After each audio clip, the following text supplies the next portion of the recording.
जय बाबा बर्फानी जी। तो कैसे हैं हम सभी लोग। मैं उम्मीद करता हूं कि आप सब अच्छे होंगे। अगर आप अमरनाथ यात्रा 2026 की तैयारी कर रहे हैं तो ये अपडेट आपके लिए बहुत ही ज़रूरी होने वाली है, क्योंकि अभी अभी यात्रा को लेकर एक बड़ा फैसला सामने आया है।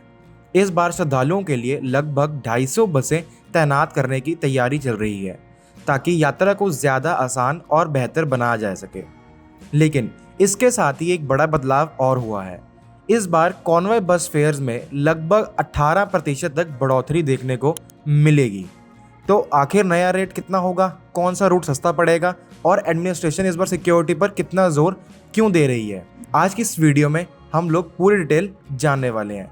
तो इस वीडियो को आखिर तक जरूर देखिएगा। सबसे पहले बात करते हैं बसेस डिप्लॉयमेंट की। रिपोर्ट्स के मुताबिक इस बार अमरनाथ यात्रा के दौरान लगभग 250 बसेस यात्रियों के लिए लगाई जाएंगी। इनमें ऑपरेटर बसेस, डीलक्स बसेस और सेमी डीलक्स बसेस शामिल होंगी। बताया जा रहा है कि रोजाना लगभग 80 से 90 बसेस यात्रा रूट पर चल सकती हैं, ताकि श्रद्धालुओं को ट्रांसपोर्ट में ज्यादा परेशानी ना हो। सरकार और प्रशासन का मुख्य उद्देश्य इस बार यात्रा को ज्यादा स्मूथ और ऑर्गेनाइज्ड बनाना रहेगा। अब आते हैं सबसे जरूरी अपडेट पर, यानी नए बसेस के फेयर्स। अगर आप पहलगाम रूट से यात्रा करने वाले हैं तो डीलक्स बसेस का किराया पहले लगभग 1270 रुपये था, जो अब बढ़कर करीब 1500 रुपये तक पहुंच चुका है।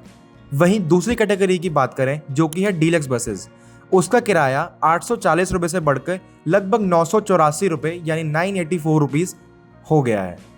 इसके अलावा कुछ बसेस का फेयर 533 रुपये से बढ़कर लगभग 629 रुपये हो चुका है, जो कि आपकी नॉर्मल बसेस रहती हैं, जैसे होती है स्टेट ट्रांसपोर्ट की बसेस।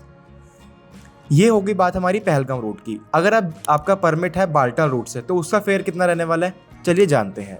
बाल्टाल रूट पर डीलक्स बस का फेयर लगभग 818 रुपये था, जो अब करीब 965 रुपये तक पहुंच गया है। सेमी डीलक्स बसेस का किराया 653 रुपये से बढ़ के 771 यानी 771 रुपीज़ तक पहुंच चुका है। और सबसे कम कैटेगरी वाली बसेस, जो कि होती हैं स्टेट ट्रांसपोर्ट की, जिसके अंदर एसी नहीं होते या कोई भी सुविधा नहीं होती और सीट्स भी एकदम नॉर्मल टाइप की लगी रहती हैं, उसका किराया पहले था 404 रुपये, लेकिन वो बढ़कर 477 रुपये हो चुका है। यानी साफ तौर पर देखा जाए तो इस बार यात्रा का खर्चा पिछले साल के मुकाबले थोड़ा सा ज़्यादा रहने वाला है, लेकिन इतना भी फर्क नहीं पड़ेगा कि आपका पूरा का पूरा बजट ही हिल जाए। अब बहुत लोगों के मन में सवाल होगा कि आखिर किराया बढ़ाया क्यों जा रहा है। तो इसका सबसे बड़ा कारण है बेहतर व्यवस्था और मजबूत सिक्योरिटी। इस बार प्रशासन यात्रा रूट पर सिक्योरिटी को लेकर काफ़ी ज़्यादा सीरियस दिखाई दे रहा है। सेंसिटिव इलाकों में गार्ड्स और चेक पॉइंट्स यानी नाकों की संख्या बढ़ाई जाएगी। कॉन्वॉय सिस्टम को और ज़्यादा मजबूत किया जाएगा, ताकि यात्रियों की सेफ्टी बनी रहे और किसी भी तरह की दिक्कत से बचा जा सके। यानी इस बार फोकस सिर्फ यात्रा करवाने पर नहीं रहेगा, बल्कि सेफ और प्रॉपरली मैनेज्ड यात्रा करवाने पर है। जस्ट लाइक कि आपको लास्ट ईयर देखने को मिला था कि सख्ताई वहाँ पर बहुत बढ़ती जा रही थी। अब अगर आप अमरनाथ यात्रा 2026 की प्लानिंग कर रहे हैं तो एक ज़रूरी सलाह ज़रूर ध्यान रखिएगा। लास्ट मोमेंट तक इंतज़ार मत करना कि आपको होटल बुकिंग आप उधर जाके ले लोगे, या जो भी आपने टैक्सी लेनी है, ट्रांसपोर्ट लेनी है, वहीं जाकर ले लोगे। हाँ, कॉन्वॉय की आपको टिकट वहीं से मिलेगी, बसेस की वहीं से मिलेंगी, लेकिन अगर आपको जाना टैक्सी से तो उसकी बुकिंग आप पहले ही करना, क्योंकि हर साल आखिरी समय में सबसे बड़ी दिक्कत ट्रांसपोर्ट और रहने की व्यवस्था को लेकर ही आती है।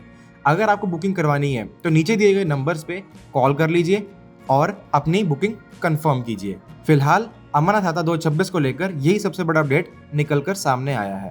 बाकी यात्रा से जुड़ी जानकारी जैसे helicopter booking, weather, security updates और कुछ नई चीज़ें देखने के लिए इस चैनल को सब्सक्राइब जरूर कर लीजिए और हमारे व्हाट्सएप ग्रुप को ज्वाइन करना मत भूलिएगा, क्योंकि वहाँ पर टाइम टू टाइम अपडेट्स आती रहती हैं। वीडियो पसंद आए तो लाइक करें और शेयर जरूर कीजिए। जय बाबा बर्फानी जी।